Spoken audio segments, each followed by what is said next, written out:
Nous, force politique et sociale, candidat président de la République, responsable des partis politiques, acteurs de la société civile, leaders d'opinion et personnalités indépendantes. Réunis ce 31 décembre 2023 à Kinshasa. Indignés par l'ampleur de la fraude et de la tricherie constatée lors du simulacre d'élection du 20 décembre courant, notamment la poursuite illégale des opérations de vote pendant 6 jours en violation de l'article 52 de la loi électorale, l'existence des bureaux de vote parallèles, la détention des machines à voter par des candidats du régime en place, le recrutement du personnel du bureau de vote au sein de l'Union sacrée de la nation, l'acceptation des votants sans carte de lecteur, la limitation drastique de l'accréditation des témoins de l'opposition, la non-acceptation et l'expulsion des observateurs et des témoins et de certains candidats valablement accrédités dans le bureau de vote, le bourrage des urnes en faveur du candidat Félix Tshisekedi ainsi que des candidats de son obédience politique, l'absence de fiches de résultats et des procès-verbaux signés par le témoin, la non-compilation de résultats dans les centres locaux de compilation des résultats conformément aux articles 70 et 71 de la loi électorale.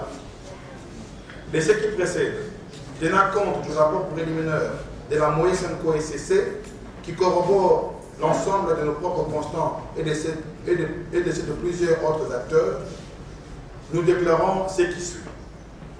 1. Rejetons catégoriquement le simulacre d'élection organisé par la CENI du 20 au 26 décembre 2023 et ses résultats à tous les niveaux. 2. Exigeons l'organisation des vraies élections par une CENI effectivement indépendante à une date à convenir entre les parties prenantes. 3.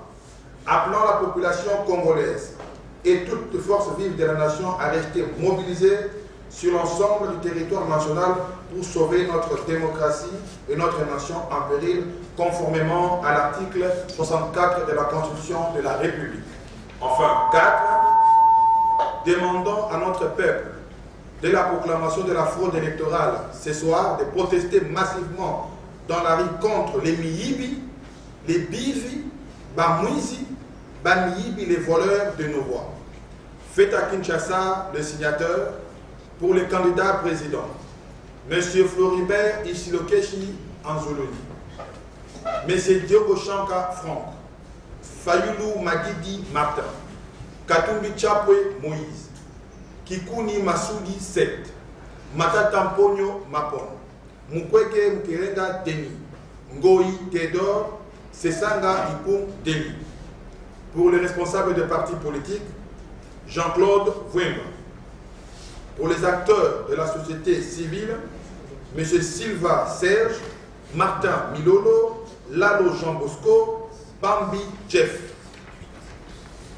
Pour les leaders d'opinion, M. Amouri Mouchaba Benjamin, M. Bokomi Bolapa Mino, M. Jacques Foutou Jacques, Isongo Foutou Jacques, M. Kabeya Mikishi Palmer, M. Mambokuta Emmanuel, Matumo Bienvenue, Moïndo Stewar, Okonda Kersan, Madame Kalonji Tchala, enfin M. Chikonde Louise. Je vous remercie. Vous avez été incapable de dégager un candidat commun de l'opposition pour affronter M. Félix Tshisekedi. Comment se fait-il qu'en si peu de temps vous soyez d'accord pour contester le résultat? Deuxièmement, vous voulez de nouvelles élections avec de nouveaux animateurs de la CENI. Est-ce que cela veut dire un dialogue que vous demandez indirectement? Et la dernière, est-ce que votre position serait la même malgré les irrégularités si un candidat de l'opposition, le président Martin Fayulu ou le président Moïse Katumbi, avait été proclamé vainqueur par la CENI? Il que c'était l'arnaque totale, la passation de marché. Les cartes d'électeurs, vous avez vu comment elles étaient. Quand ils ont déjà fait la répartition, ce qu'ils ont appelé la répartition des quotas. Ils avaient déjà estimé l'estimation des lecteurs attendus province par province. La répartition des kits. Je prends par exemple dans la province du Kasaï central, où il y avait, d'après les statistiques, 3 millions quelques mille habitants. On a dispatché 1400 kits pour enrôler les électeurs. Dans la province de Nord Kivu, 8 400 000 habitants. On a dispatché 1600 kits, 200 de plus par rapport au Kasaï. On a déjà, et dans cette salle, j'ai fait la démonstration pour dire que c'était l'opérationnalisation de la fraude préparée par M. Kadima et la CENI. Donc, de bout en bout, nous sommes arrivés plus loin pour l'audit du fichier électoral. On n'a pas fait l'audit du fichier électoral. Vous en conviendrez avec moi. Et la preuve, c'est que le jour de l'élection, beaucoup de gens n'ont pas retrouvé leur nom sur les listes qui étaient affichées. Plus loin, on demande à ces messieurs Kadima quand même qu'on fasse l'audit citoyen. Les évêques et les pasteurs protestants ont demandé l'audit citoyen, il ne l'a pas fait. Au moment d'afficher les listes, de publier les listes, conformément à l'article 6 de la loi électorale, on n'a rien vu. L'article 8 également a été violé. La cartographie, on ne nous a pas donné la cartographie, nous avons identifié des bureaux fictifs. Et le jour de l'élection, parce que je dois aller plus vite, le jour de l'élection, vous avez vu que la loi, l'article 52 de la loi électorale, dit clairement que l'élection se tient en une journée, un jour férié ou un dimanche. Et on a prorogé les élections sur 7 jours. Est-ce que nous avons assisté à une élection, ou à des élections, ou à une parodie d'élection? Vous avez vu le bourrage des urnes. M. Kadima et la CENI, s'ils voulaient organiser de bonnes élections, pourquoi n'ont-ils pas demandé un délai supplémentaire de 7 ou 10 jours? On pouvait voter hier, les 30, comme on avait voté en 2018, pour qu'ils puissent dispatcher les machines dans tous les bureaux de vote. Pourquoi il ne l'a pas fait? Simplement parce qu'il avait besoin de jours supplémentaires pour bourrer les urnes. Il avait besoin de cette coupure-là, et il l'a fait. Et vous avez vu, il y a des machines qui étaient placées ailleurs, des machines qui étaient destinées dans certains bureaux. On a des bureaux en Gaba, par exemple, qu'on a utilisés ailleurs, qu'on a amené en Gaba 2-3 jours après. Donc, pour nous, nous n'avons pas assisté à des élections. Donc, il faut refaire ces élections. Vous allez parler des coûts des élections. On nous parle d'1,1 milliard, 1,3 milliard, 1,5 milliard, on ne sait pas exactement le montant. Mais il faut un audit. Dans un pays sérieux, le procureur général de la République devait déjà se saisir de ces dossiers. On a trouvé les machines chez les particuliers. M. Kadima et M. Toto doivent répondre.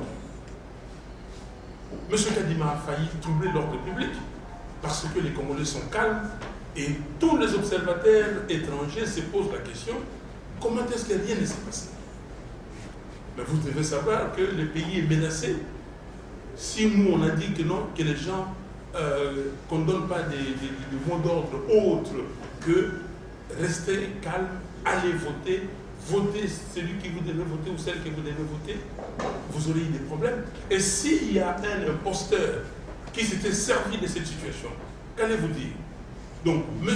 Kadima doit être arrêté immédiatement et transféré devant les instances et nous dire qu'est-ce qu'il a fait de ces 1 milliard de plus qu'il a pris et pourquoi on a retrouvé les machines chez les gens et pourquoi il a organisé cette fraude.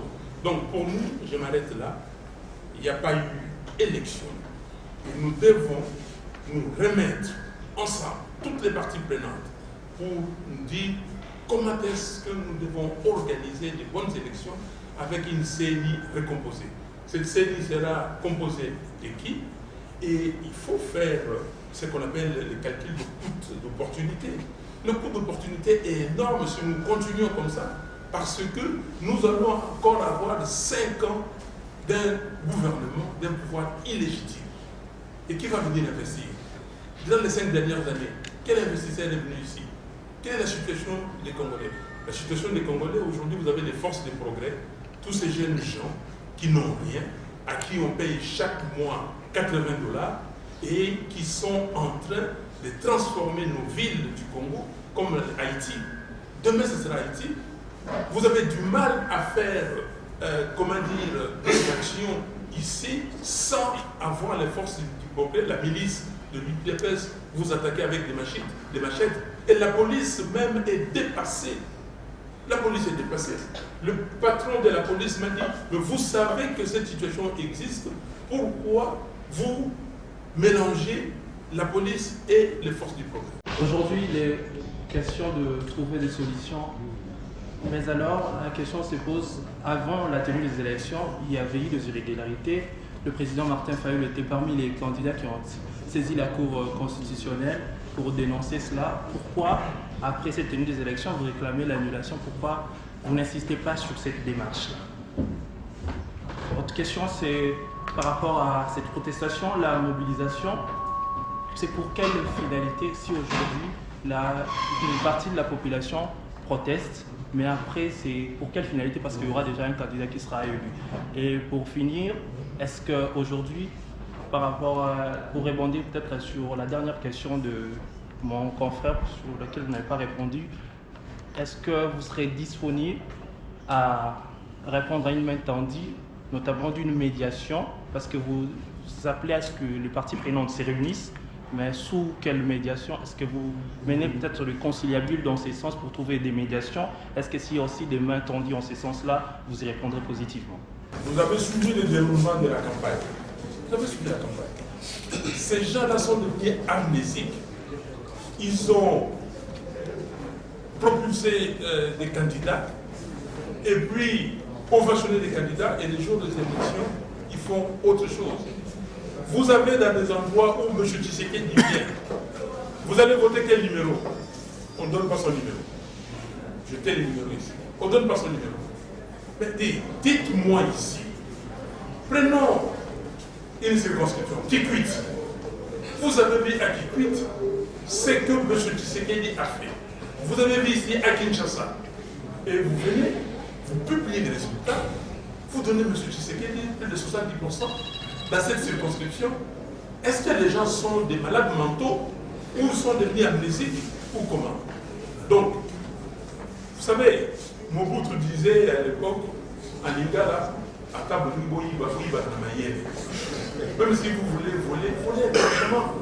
Mais la tricherie, cousue du fil blanc, ça ne passera pas.